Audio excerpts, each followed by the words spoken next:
Une question? Ouais, une question, mais du coup, il y a une grosse partie spirituelle dans le cadre, dans toute ton aventure. Et la question, c'est presque comment tu as réussi finalement à la percevoir. En fait, qu'est-ce qui t'a fait te dire passer dans cette dimension spirituelle? Avant de tomber malade, qui veut dire tomber malade, t'es qu'à vomir, peut-être 12 kilos. Vraiment. Ouais, t'es qu'à vomir tous les jours, là t'es en 18 heures. T'es qu'à zama, t'es qu'à mort, frérot, t'es qu'à malade ou mort, va-t'en, qu'à brûler, il a fait mal, il a brûlé, moi. Alors, au docteur, 3 fois, juste attends, je viens de dire, moi, c'est telle bactérie, t'es un traitement de 16 comprimés à prendre par jour, t'es qu'à péter, moi. Et, entre-temps, femme, moi, la gueule, moi. Ça joue beaucoup aussi pour la perte de poids. Et en fin de compte, et c'est là, vous savez, dernier coup là, en fin de compte, c'était vraiment là, Shaola la gueule, moi, c'était, a dit, pour mais, à pas comprendre que qu'à arriver, moi, c'était vraiment en devenir fou, hein, parce que, bon, ou en casa, là, bon, t'es tout seul à casa, moi, malade, à souffert, il a qu'à m'a dit, ça t'es qu'à lever le lendemain, le lendemain. Et, franchement, pas ça, qu'il y a une femme là qui a couché, mais d'autres pas très loin à ça. Non, quand tout ça, franchement, ça t'est démentiel, hein, frérot. C'est pas, bourreau, t'es qu'à malade. Là, t'es petit, t'es qu'à malade. La matin, pas mettre ça fois, t'es qu'à malade. Là, parce que t'es qu'à mourir, t'es qu'à malade. Moi, là, c'est, et puis t'es matin, même la matin, a pas te dit ça tout de suite. Sinon, elle était venue vraiment dans l'état là, ça, elle avait tout le temps, était qu'à crier, mais pouvait, s'il n'y a pas de rendre l'âme quand même, c'est vrai. Et en fin de compte, à partir de là, on dit pour, en 2 mois, quand tout ça habité qui vivait moi-même, on dit pour, c'est que, et c'est, en tombé sur une vidéo, t'es qu'à parler, de spiritualité. Bon, par exemple, pendant que tu es malade, dans en Casamance, à souffrir, c'est divertiment quand même. Il a tombé sur une vidéo qui parle de spiritualité. Et en vrai, quand tu as parlé, il y a qu'une dème. De A à Z, du ça, tu as vu beaucoup de parler, mais en vrai, c'est histoire en moi. Et histoire en moi, en cacla. Histoire à les gens qui ont porté couteau en dos, waouh, tous ces bêtes là, ça hypocrisie. Et c'est de là, on comprend que le silence, le silence et être seul, c'est-à-dire là t'as cas ou malade quoi ça tout seul parler pas mon nerveux et c'est débutant en fin compte qui est très important à dans vie ne pas ne pas rentrer dans tout affrontement verbal. Parce en tout cas, bien l'eau sur cacla au début, et vont on a arrêté ça. On a arrêté ça. Vous voyez, depuis jour là, arrêté ça. On commençait, en fin de compte, trouver la paix. C'est un moment, ça commence à trouver la paix. Et en fin de compte, comment expliquer ça? Non, bite, quand ce qui est parlant en disant, il dit, mais père, constater ça, que ça t'est aille. Et petit à petit, on a commencé à sortir cette maladie là, santé nina là. Et, arrêté médicaments là, arrêté penser et ces antibiotiques là. Et ça a commencé à aller mieux. Et, par contre, t'as tenu l'intention d'abandonner caca, par contre, t'as tenu l'intention de partir. Et, avec Wanso aussi, nous déjà dit que nous avons arrêté. Et, mais, en té, j'ai demandé Joël, dans première fois, on nous fait un événement, en exposition. Ben, Joël, c'est beau, qui dit, ben, pas, il est pas vrai, quoi. Et pendant un moment, pas vrai, après ça, tu vrai. Et, on va dire ça. Imaginez, au jour là, nous, on a dit Joël, ça, nous, on a parlé de ça, on a crié, moi, on a dit, moi, non, cousine qui mort là, à Kazaï. Hein, et, on a été obligé d'essayer, à voir cousine, mais c'est pour montrer que, là, c'est bon chemin là, que toujours ni débité pour venir se perturber l'esprit yao.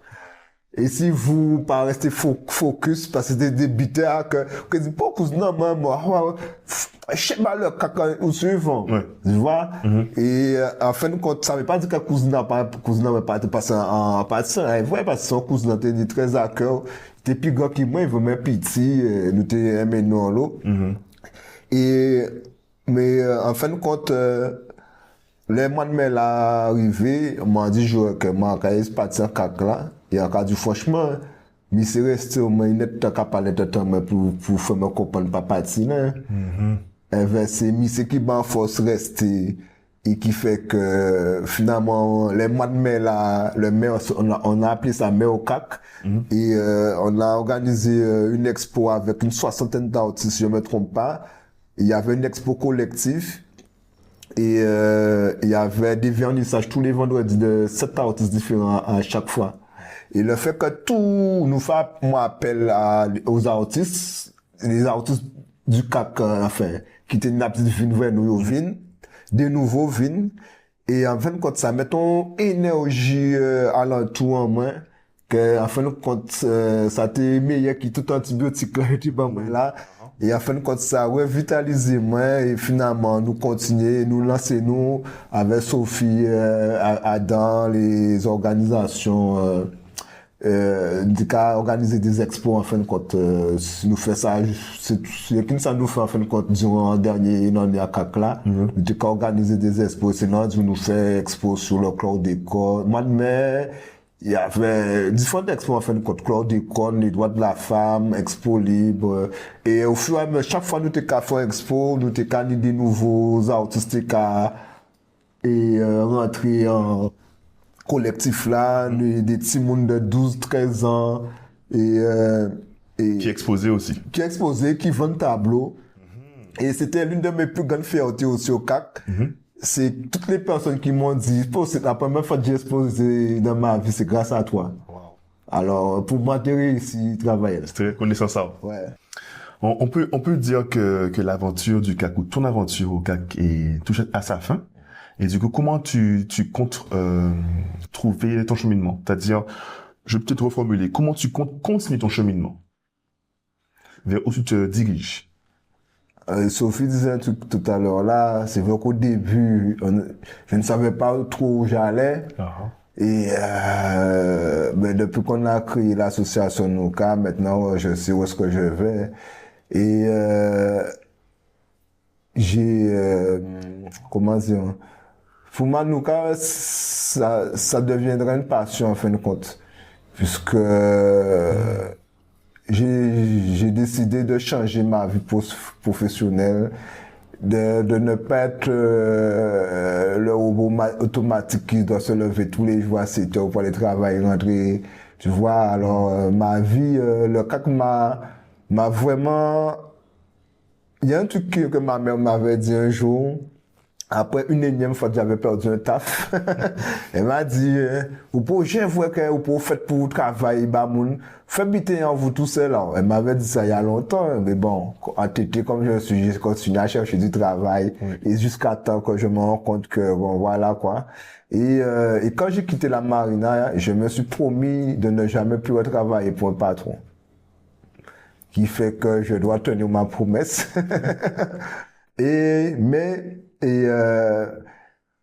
Alors pour la suite,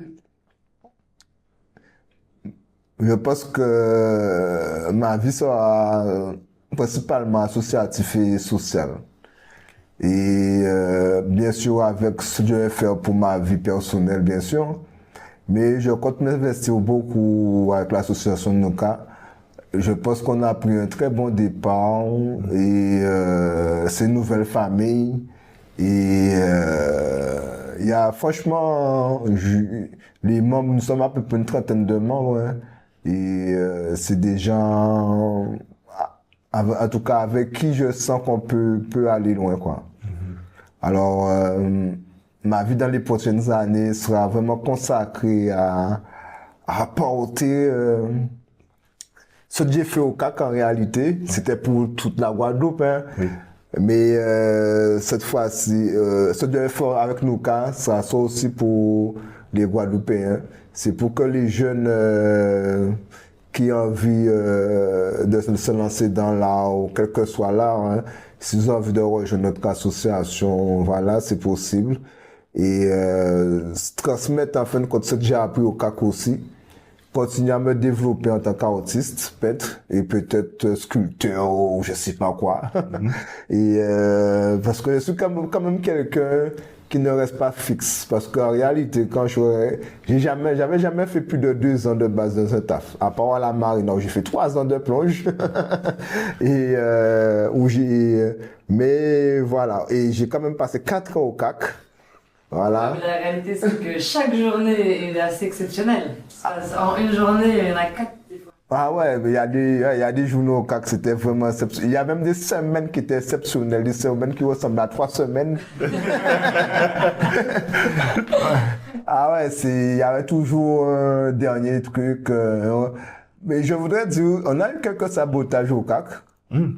Bien sûr, et parfois, je pense que même certains sabotages étaient intérieurs même, hein. C'était pas des gens de l'extérieur. Mais, globalement parlant, je voudrais remercier le peuple guadeloupéen pour ça. Il y a eu un respect de la part du peuple et des jeunes des points 3 en tout cas. Il y a eu un respect pour le travail qu'on a fourni. Et je pense que, c'est plus les gens, nous-mêmes entre nous, qui nous sommes plus emmerdés les uns les autres que les gens de l'extérieur en réalité. D'accord. Merci déjà au point 3 pour le respect qu'ils ont eu pour nous, pour ce bâtiment, quoi. Oui, mais justement, c'est une belle passe décisive parce que ça mène à la dernière question qui est enfin, quelle est ta vision de la Guadeloupe vue du CAC? Quelle vision tu as obtenue de la Guadeloupe vue du CAC? Je vais parler des jeunes. On méprise beaucoup les jeunes ici. Oui, moi, j'en ai rencontré de formidables au CAC, comme les jeunes de l'Esprit Contré, comme Yanis, et plein d'autres, j'oublie. Il y avait un groupe de jeunes qui fait Guada Jazz. Ils ont fait leur premier show devant public dans notre squat. Et aujourd'hui, les mecs jouent dans des salles, hein. Ils sont souvent appelés. Et en fin de compte, alors nous aussi, on doit prendre les choses en main. C'est pour que nous, qui nous 60 ans, nous pas mal parler jeunesse en nous, hein. Parce que s'ils sont comme ça, c'est notre faute en réalité. Moi, on peut bien dire que, ouais, mais la jeunesse, c'est le reflet de la société. C'est le reflet de ce que les adultes d'aujourd'hui ont laissé rentrer chez eux pendant 20 ans. Un exemple, voilà, on n'aime pas que les films porno. C'est arrivé, tous les adultes sont dedans. Aujourd'hui, on sait très bien que ça a des conséquences négatives. On veut blâmer les jeunes parce qu'ils en consomment, alors que c'est là. Les armes à feu. Ouais, il y a des usines qui créent les armes à feu. Et voilà. On a besoin d'une arme à feu pour aller chasser. Tu vois un oiseau, un truc. Mais on n'a pas besoin d'un revolver pour aller chasser. Pourquoi tu crées le revolver? Et on se plaint que notre jeunesse soit décadente. Alors que tout ce qui les rend décadents, c'est nous-mêmes qui autorisons les forces du mal, on va dire, à les mettre en place. C'est-à-dire, on sait que quelque chose n'est pas bon. Alors, faudrait se battre pour que cette chose disparaisse. Il faut pas par égoïsme le consommer. Et parce que tu es un adulte, tu le consommes et tu dis à ta jeunesse, non, c'est pas bon, je suis désolé. La jeunesse, c'est le reflet de notre société. C'est nous qui les éduquons. Alors pour moi, c'est tout à fait normal que disent que c'est de notre faute, en fin de compte, si on a une société avec des jeunes aussi décadents, puisque on permet tout. C'est-à-dire, on met le mal devant eux et on leur dit ne touche pas. Ma vision pour la Guadeloupe, c'est... J'aurais vraiment voulu qu'on prenne conscience de notre environnement. C'est-à-dire ce qui nous entoure, ce qu'elle peut nous apporter. On n'a pas besoin de la France pour boire et manger. C'est une idée fausse qu'on nous a mis dans la tête. Et moi, je voudrais une Guadeloupe où ceux qui se battent pour nous, qui disent qu'ils se battent pour nous, comme les syndicats ou autres, que vraiment il y a cet esprit de créer et juste d'arrêter de détruire dans les grèves. Mais allons faire une grève pour créer, quoi. Allons pas faire une grève pour détruire. Allons faire, arrêtons de travailler une semaine pour créer autre chose, pour créer ce qu'on veut créer. Et c'est ce que je veux pour ma Guadeloupe, et que la séparation qu'il y a entre les jeunes, les moins jeunes et les moins jeunes, et que cette séparation-là, que cette distance-là soit raccourcie, que les générations, que ce soit intergénérationnel, c'est-à-dire que vraiment que les anciens transmettent leur savoir et que la jeunesse donne leur force aux anciens pour continuer à construire notre pays. Il y a un truc qu'on dit, je suis pas croyant en Bible, machin, mais il y a un truc qu'on dit dans la Bible, et si tu ne connais pas tes grands-parents, tu es voué à pas devenir fou, hein, mais c'est comme si tu perdais une partie de toi. C'est comme si il te manquait quelque chose sur la géolocalisation pour te dire c'est là que tu dois aller.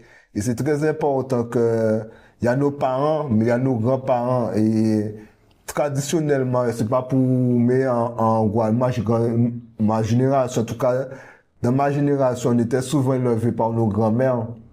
Tu vois? Et c'est ce qui fait que peut-être je suis le garçon que je suis aujourd'hui. Tu vois? Et, mais c'est très important qu'il y ait cette communication-là entre les générations pour qu'on puisse avancer.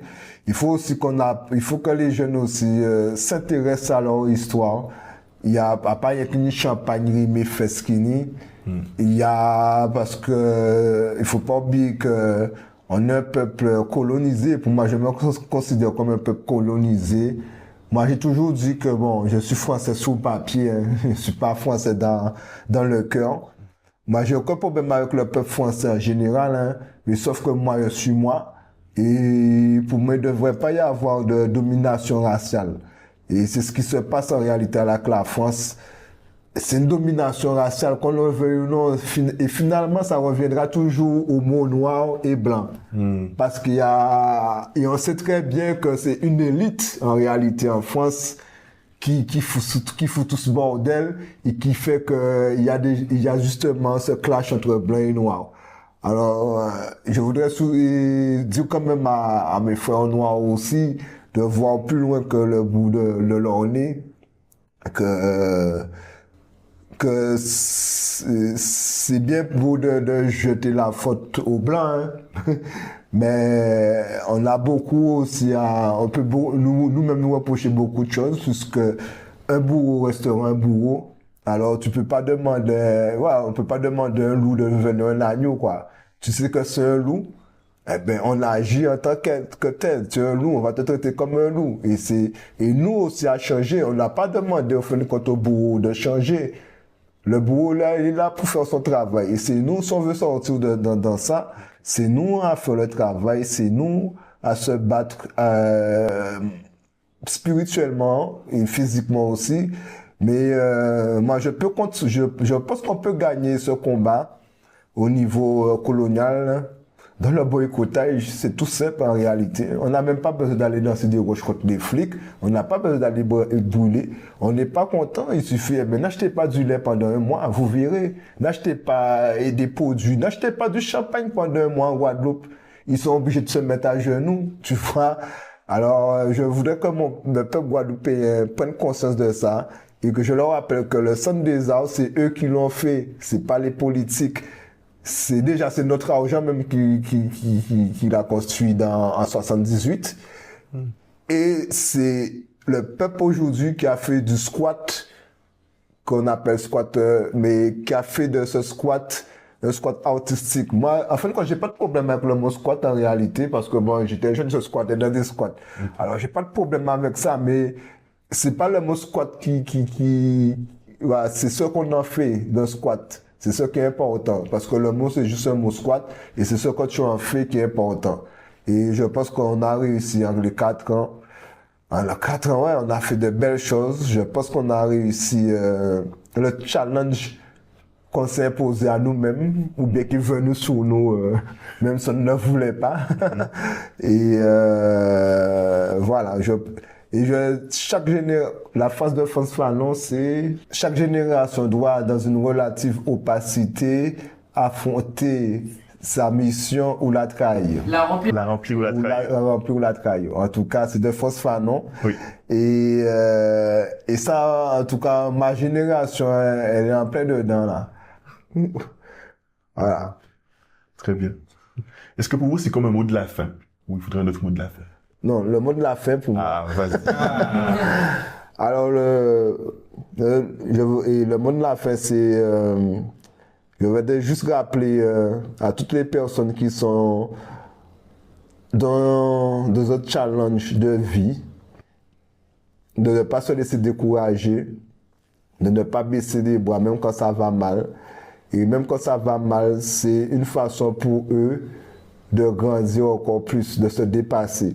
Je fais un tableau qui s'appelle Imperturbable et qui représente un homme en position de méditation. Il y a les 7 chakras qui sont représentés et il y a 3 personnages, on va dire 3 entités autour de cette personne.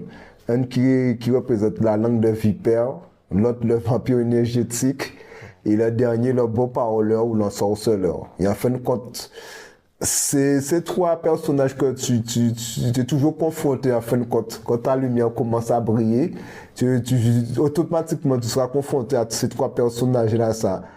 Parce que en fin de compte, ta lumière les aveugle. Et quand ta lumière les aveugle, ils savent pas comment, ça peut être des gens qui sont des proches de toi, ta famille, des gens avec qui tu étais bien, mais quand ta lumière brille, que ça les aveugle, eh ben, ils savent pas comment réagir, et soit ils se laissent éblouir et te jalouser et veulent justement une énergie au lieu de comprendre que tu étais juste un exemple pour leur dire que toi aussi tu peux de ton côté. Tu vois, alors voilà, c'est vraiment pour ça aussi. Il faut rester centré et aligné. Malgré la langue de vipère, le vampire énergétique, le beau parleur, rester concentré sur ta mission, ne pas dévier. Et si cette mission-là, tu sauras si elle est vraiment pour toi. Et une fois que tu sais qu'elle est pour toi, peu importe ce qui vient sur ton chemin, ça va pas t'ébranler.